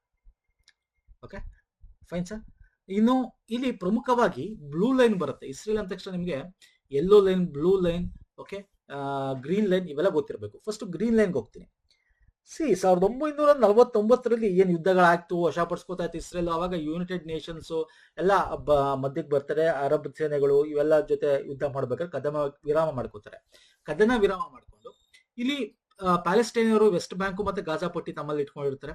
ಓಕೆ, ಅಟ್ ಪ್ರೆಸೆಂಟ್ 1949ರಲ್ಲಿ ಒಂದು ಆರ್ಟಿಮಿಸ್ಟಿಸ್ ಲೈನ್ಸ್ ಅಂತ ಮಾಡ್ತಾರೆ. ಓಕೆ, ಆರ್ಟಿಮಿಸ್ಟಿಸ್ ಲೈನ್ಸ್ ಅದನ್ನ ನಾವು ಗ್ರೀನ್ ಲೈನ್ ಅಂತ ಕೂಡ ಕರಿತೀವಿ. ಅಂದ್ರೆ ಈ ಲೆಬನಾನು ಇಲ್ಲಿ ನೋಡಿ, ಇಲ್ಲಿದೆಯಲ್ಲ ಈ ವೆಸ್ಟ್, ಇದು ಅಂದ್ರೆ ಇಷ್ಟು ಅಂದ್ರೆ ಕಂಪ್ಲೀಟ್ ಇಸ್ರೇಲ್ ಒಂದು ಬೌಂಡ್ರಿನ ನಾವು ಇದನ್ನ ನಾವು ಗ್ರೀನ್ ಲೈನ್ ಅಂತ ಮಾಡ್ತೀವಿ. ಇದು ಇಸ್ರೇಲ್ ಸೇರೋದು, ಇದಕ್ಕಿಂತ ಈಚೆ ಅವರು ಹೋಗ್ಬಾರ್ದು ಇವರು ಬರಬಾರ್ದು ಅಂತ ಹೇಳಿ ಮಾಡ್ತಕ್ಕಂಥದ್ದು. ಓಕೆ, ಇಲ್ಲಿ ಜೆರೂಸಲೇಮ್ ಕೂಡ ಸೌತ್ ಜೆರೂಸಲೇಮ್ ಇವ್ರಿಗೆ, ನಾರ್ತ್ ಇವ್ರಿಗೆ ಅಂತ ಕೂಡ ಡಿಸೈಡ್ ಮಾಡಿ ಮಾಡ್ತಕ್ಕಂಥದ್ದು. ಆಮೇಲೆ ಇದನ್ನ ಸ್ವಲ್ಪ ಇಸ್ರೇಲ್ ಇಲ್ಲಿ ತನಕ ಬಂದ್ಬಿಟ್ಟಿದೆ ಅನ್ನೋ ಬಿಡಿ, ಅದು ಬೇರೆ ವಿಚಾರ. ಯಾವಾಗ 1967ರಲ್ಲಿ ಯುದ್ಧಗಳಾದಾಗ. ಬಟ್ ಗ್ರೀನ್ ಲೈನ್ ಏನು ಅಂತ ಎಕ್ಸಾಮ್ ಅಲ್ಲಿ ಕೇಳ್ಬೋದು. ವಿತ್ ರೆಸ್ಪೆಕ್ಟ್ ಟು ಲೆಬನಾನ್ ಮೇಲೆ ಇನ್ನೊಂದಿದೆ ಗ್ರೀನ್ ಲೈನ್, ಸೊ ಅದು ತಲೆ ಕೆಡ್ಸ್ಕೊಬೇಡಿ. It is with respect to Iran ಬಗ್ಗೆ ಮಾತಾಡೋದಾದ್ರೆ, ಇಸ್ರೇಲ್ ಬಗ್ಗೆ ಮಾತಾಡೋದಾದ್ರೆ. ಓಕೆ, 1949ರ ಕದನ ವಿರಾಮ ಗಡಿಯಾಗಿರುತ್ತೆ, ಇದು ಇಸ್ರೇಲ್ದ ಗಡಿಯಾಗಿರುತ್ತೆ. ಇನ್ನು ಇಲ್ಲಿ ಪ್ರಮುಖವಾಗಿ ಬ್ಲೂ ಲೈನ್ ಅಂತ ಕೂಡ ಇದೆ. ಇದು ಕೂಡ ನ್ಯೂಸ್ ಅಲ್ಲಿ ಇರುತ್ತೆ. ಲಾಸ್ಟ್ ವರ್ಷದಲ್ಲಿ ನ್ಯೂಸ್ ಅಲ್ಲಿ ಇತ್ತು, 24-25ರಲ್ಲಿ ನ್ಯೂಸ್ ಅಲ್ಲಿ ಇತ್ತಿದ್ದು. ಇದು ಕೂಡ ಲೆಬನಾನ್ ಒಂದು ಮೇಲೆ ಯುದ್ಧಗಳಾಗಬೇಕಾದ್ರೆ ಅವಾಗ 2020ರಲ್ಲಿ ವಿಶ್ವಸಂಸ್ಥೆ ಒಂದು ನಿಗದಿಪಡಿಸಿರುತ್ತೆ. ನಿಮ್ ಗ್ರೀನ್ ಲೈನ್ ಇದೆ, ಇವಾಗ ಏನಿದ್ದೀರಾ ಅದಕ್ಕಿಂತ ಮುಂದೆ ಹೋಗ್ಬಾರ್ದು ಅಂತ. ಇದನ್ನ ಬ್ಲೂ ಲೈನ್ ಅಂತ ಮಾಡ್ತಾರೆ. ಅಂದ್ರೆ ಇಲ್ಲಿ ಇಸ್ರೇಲ್ ನ ಮೇಲ್ಗಡೆ ಬಂದ್ರೆ, ಈ ಕಡೆ ನಾರ್ತ್ ಬಂದ್ರೆ, ಇಲ್ಲಿ ನೋಡಿ ಇಸ್ರೇಲ್ ನ ಈ ಒಂದು ಪೊಸಿಷನ್ ಬಂದ್ರೆ, ಇಲ್ಲಿ ಮೆಡಿಟರೇನಿಯನ್ ಸಿ ಏನಿದೆ, ಇಲ್ಲಿಂದ ನಮ್ಗೆ ಗೋಲನ್ ಹೈಟ್ ಅಂತ ಇರುತ್ತಲ್ವಾ, ಇಲ್ಲಿ ಗೋಲನ್ ಹೈಟ್. ಓಕೆ, ಈ ತುದಿಯ ತನಕ ಇಲ್ಲಿ ತನಕ ಒಂದು ಬ್ಲೂ ಲೈನ್ ಹೇಳ್ತಾರೆ. ಇಲ್ಲಿಂದ ಮುಂದೆ ನೀವು ಹೋಗ್ಬಾರ್ದು, ನೀವು ಬರಬಾರ್ದು. ಇಸ್ರಾಲ್ ಮತ್ತು ಲೆಬನನ್ US ಬೆಂಬಲಿತ ಪ್ರಸ್ತಾಪಿತವಾಗಿರುತ್ತೆ. ಇದು ಅಂತಾರಾಷ್ಟ್ರೀಯ ಗಡಿ ಅಲ್ಲ, ಬಟ್ ಇದರಿಂದ ಅಧಿಕೃತ ಗಡಿ ಅಲ್ಲ, ಬಟ್ ಅಧಿಕೃತವಾಗಿ ಅವ್ರು ಹೇಳ್ತಕ್ಕಂಥದ್ದು ಇದು ಆರ್ಟಿಮಿಟಿಸ್ ಲೈನ್ ಅಂತ. ಬಟ್ ಇದು ಅಂತಾರಾಷ್ಟ್ರೀಯ ಅಂತ ಅಲ್ಲ. ಬಟ್ ಯುದ್ಧಗಳಾದಾಗ ಇವರು ಮುಂದೆ ಬರ್ತಾರೆ, ಇವ್ರು ಅವ್ರು ನೋಡಿಸ್ತಾರೆ, ಇನ್ನೊಂದಷ್ಟು ಪೊಸಿಷನ್ ನ ವಶಪಡಿಸ್ಕೋತಾರೆ, ಹಿಂಗಾಗ್ತಿರ್ತಾ ಅಲ್ಲೇ ನೀವು ಕದನ ವಿರಾಮ ಮಾಡಬೇಕು ಅಂತ ಹೇಳಿ. ಓಕೆ, ನೀಲಿ ರೇಖೆ ಅಂತ ಮಾಡ್ತಕ್ಕಂಥದ್ದು. ಓಕೆ, ಸೊ ಇದು ಕೂಡ ತಿಳ್ಕೊಂಡಿರಿ. ಅದು ಇನ್ನು ಮತ್ತೆ ಈಗ ಈ ವರ್ಷ ಸುದ್ದಿಯಲ್ಲಿ ಇರೋದು ಯೆಲ್ಲೋ ಲೈನ್ ಗೊತ್ತಿರಬೇಕು. ಇದು ಗಾಜಾ ಸ್ಟ್ರಿಪ್ ನಿಮ್ಗೆ ಗೊತ್ತಿದೆ, ಇಷ್ಟಿದೆ. ಬಟ್ ಈ ಯುದ್ಧ ಆದಾಗ ಏನು ಇವರು ಅವ್ರನ್ನ ಓಡಿಸ್ತಾರೆ, ನುಗ್ಗೆ ಹೊಡಿತಾರೆ, ಮತ್ತೆ ಒಂದಷ್ಟು ಪ್ರದೇಶಗಳನ್ನು ವಶಪಡಿಸ್ಕೋತಾರೆ. ಅಂದ್ರೆ ಈ ಒಂದು ರೀಜನ್ ಏನಿದೆ ಗಾಜಾ ಸ್ಟ್ರಿಪ್ ನ, ಈ ರೀಜನ್ ನ, ಇದು ಯುದ್ಧವನ್ನ ಶಾಂತಿ ಕಾಪಾಡ್ತಕ್ಕಂಥ ರೀಜನ್ ಅಂತ. ಅಂದ್ರೆ ಒಂದು ಮುಕ್ತ ಗುಂಡು ಹಾರಿಸುವ ವಲಯ ಅಂತ ಕರೀತೇವೆ. ಗುಂಡು ಹಾರಿಸದ ವಲಯ, ಅಲ್ಲಿ ಯಾವುದೇ ಗುಂಡುಗಳು ಮದ್ದುಗಳು ಹಾರಿಸಬಾರದು ಈ ವಲಯದಲ್ಲಿ ಅಂತ, ಮುಕ್ತವಾಗಿರ್ಬೇಕು ಅಂತ ಹೇಳಿ ಒಂದು ಯೆಲ್ಲೋ ಲೈನ್ ಮಾಡ್ತಾರೆ. ಇದು ಈ ವರ್ಷ ಆಗಿರ್ತಕ್ಕಂಥ 2025 ಅಕ್ಟೋಬರ್ ಅಲ್ಲಿ US ಅಧ್ಯಕ್ಷ ಡೊನಾಲ್ಡ್ ಟ್ರಂಪ್ ಪ್ರಸ್ತಾಪಿತವಾಗಿರ್ತಕ್ಕಂಥ ಒಂದು ಯೆಲ್ಲೋ ಲೈನ್ ಅಂತ ಹೇಳ್ತೀವಿ. ಇದು ಪ್ಯಾಲೆಸ್ಟೈನ್, ನಿಮ್ಗೆ ಗೊತ್ತಿದೆ, ಗಾಜಾ ಮತ್ತೆ ವೆಸ್ಟ್ ಬ್ಯಾಂಕ್ ಪ್ಯಾಲೆಸ್ಟೈನ್ ಅಡಿಯಾಗಿರ್ತಕ್ಕಂಥದ್ದು. ಅವರ ಒಂದು ಏನು ಹಮಾಸ್ ಆಗಿರ್ಬೋದು, ಹಜ್ಬುಲ್ಲಾಗಳಾಗಿರ್ಬೋದು, ಅವರ ಅಡಿಯಲ್ಲಿ ಏನೋ ಮಾಡ್ತಾರೆ. ಸೊ ಅವರು ನಾವು ಓಡಿಸ್ಬೇಕು ಅಂತಂದಾಗ ಈ ಒಂದು ಯೆಲ್ಲೋ ಲೈನ್ ಗುರುತು ಮಾಡ್ತಾರೆ. ಇಲ್ಲಿಂದ ಮುಂದೆ ನೀವು ಬರಬೇಡಿ ಅಂತೇಳಿ, ಇದನ್ನ ಒಂದು ಯುದ್ಧದ ಒಂದು ಶಾಂತಿಯಾಗಿ ಕಾಪಾಡಣೆ ಇದೆ ಈ ಒಂದು ಇಷ್ಟೊಂದು ಅಂತೇಳಿ ಒಂದು ಯೆಲ್ಲೋ ಲೈನ್ ಹೇಳಿರ್ತಕ್ಕಂಥದ್ದು. ಹಳದಿ ರೇಖೆ ಇಸ್ರೇಲ್ ರಕ್ಷಣಾ ಪಡೆಗಳು ಪ್ರತಿಕೂಲ ಪ್ರದೇಶಗಳ ಕೋಟೆಯ ಸ್ಥಿರ ಬಫರ್ ವಲಯ ಆಗಿದೆ. It is A standing buffer zone ಅಂತ ಕರಿತೀವಿ. ಇಲ್ಲಿ ನಿರ್ದಿಷ್ಟ ಮಿಲಿಟರಿ ಗಡಿ ರೇಖೆ ಮತ್ತು ಕಾರ್ಯತಂತ್ರದ ರಚನೆ, ಅಲ್ಲಿಂದ ಮುಂದೆ ಏನು ಆಗಬಾರದು ಅಂತಕ್ಕಂಥದ್ದು. ಓಕೆ, ಹಾಗಾಗಿ ಇದನ್ನು ಬಗ್ಗೆ ಕೊಳ್ತಾನೆ, ಉಗ್ರಗಾಮಿಗಳು ಅವರು ಇವರು ಬರಬಾರ್ದು ಆ ಕಡೆ ಅಂತೇಳಿ. ಸೊ ಯೆಲ್ಲೋ ಲೈನ್ ಬಗ್ಗೆ ಈಗ ಮಾಡಿರ್ತಕ್ಕಂಥ 2025. ಈಗ 2026ರಲ್ಲೂ ಕೂಡ ಸುದ್ದಿಯಲ್ಲಿತ್ತು. ಓಕೆ, ಹೆಜ್ಬುಲ್ಲಾ ಅಟ್ಯಾಕ್ ಮಾಡ್ತಾರೆ ಇವರು ವಾಪಸ್. ನಿಮ್ಗೆ ಇಸ್ರೇಲ್ ಮೇಲೆ, ಇರಾನ್ ಮೇಲೆ ಇಸ್ರೇಲ್ ಯುದ್ಧ ಸ್ಟಾಪ್ ಮಾಡಿದಾಗ ವಾಪಸ್ ಹೆಜ್ಬುಲ್ಲಾ ಮೇಲೆ ಅಟ್ಯಾಕ್ ಮಾಡಕ್ ಸ್ಟಾರ್ಟ್ ಮಾಡಿತ್ತು ಅಲ್ವಾ. ಸೊ ಅದು ಆಗ್ಬಾರ್ದು ಅಂತ ಈ ಏಪ್ರಿಲ್ ಅಲ್ಲೂ ಕೂಡ 2016 2026ರಲ್ಲೂ ಕೂಡ 10 ದಿನದ ಒಂದು ಸೀಸ್ ಫೈರ್, ಓಕೆ, ಕದನ ವಿರಾಮ ಘೋಷಣೆ ಮಾಡ್ತಾರೆ. ಅಲ್ಲೂ ಕೂಡ ಈ ಯೆಲ್ಲೋ ಲೈನ್ ಬಗ್ಗೆ ಮಾತಾಡ್ತಾರೆ. ಅಲ್ಲಿಂದ ನೀವು ಹೋಗ್ಬಾರ್ದು, ಅವರು ಬರಬಾರ್ದು ಅಂತ ಹೇಳಿ. ಸೊ ಹಾಗಾಗಿ ಯೆಲ್ಲೋ ಲೈನ್ ಇಸ್ ಎ, ಇಲ್ಲೂ ಕೊಟ್ಟು ಇಂಗ್ಲಿಷ್ ನೋಡಿ, has announce the creation of yellow line buffer zone in southern Lebanon during a temporary ceasefire, allowing forces restrict civilian return, dismantle Hezbollah infrastructure and conduct strikes beyond the zone ಅಂತ. Okay, ಅಲ್ಲಿಂದ ಏನೇನೇ ಇದ್ರು ಎಲ್ಲ dismantle ಮಾಡಿ ಅಲ್ಲಿಂದ ಈ ಕಡೆ ಅವರು ಬರಬಾರ್ದು, ಇದು ಹಾಕ್ಬಾರ್ದು ಅಂತಕ್ಕಂಥದ್ದು. ಸೊ ಇದು ಯೆಲ್ಲೋ ಲೈನ್. ಸೊ ಒಂದಿಷ್ಟು ಡಿಸ್ಕಸ್ ಮಾಡಿದ್ದೀನಿ ಸ್ನೇಹಿತರೆ. ಇಂಪಾರ್ಟೆಂಟ್ ಆಗಿರೋದು, ಎಕ್ಸಾಮ್ಗೆ ಹತ್ರ ಆಗ್ಬೇಕು. ನೋಡಿ, ನಿಮ್ಗೆ ಇಸ್ರೇಲ್ ಅಂದಾಗ ಏನೇನು ಈಗ ಸುದ್ದಿಯಲ್ಲಿದೆ, ಇರಾನ್ ಅಂದಾಗ ಏನೇನು ಸುದ್ದಿಯಲ್ಲಿದೆ, ಗ್ರೀನ್ಲ್ಯಾಂಡ್ ಅಂದಾಗ ಏನೇನು ಸುದ್ದಿಯಲ್ಲಿ ಬರ್ಬೋದು, ಅದ್ರ ಸುತ್ತಮುತ್ತ ನಾನು ಮಾತಾಡಿದ್ದೀನಿ. ಇಂಡಿಯಾದ ಬಗ್ಗೆ ಒಂದಷ್ಟು ಕಮ್ಮಿ ತಗೊಂಡಿದ್ದೀನಿ, ಬಟ್ ಇಂಟರ್ನ್ಯಾಷನಲ್ ಅಫೇರ್ಸ್ ಇದ್ದಾಗ ಅಂಥದ್ದು ಹೆಚ್ಚು ಬರ್ತವೆ ಕ್ವಶನ್ಗಳು. ಇಂಡಿಯಾದ ಬಗ್ಗೆ ಬಿಟ್ರಾ ಐಲ್ಯಾಂಡ್ ಬಗ್ಗೆ ಮಾಡಿದ್ದೀನಿ.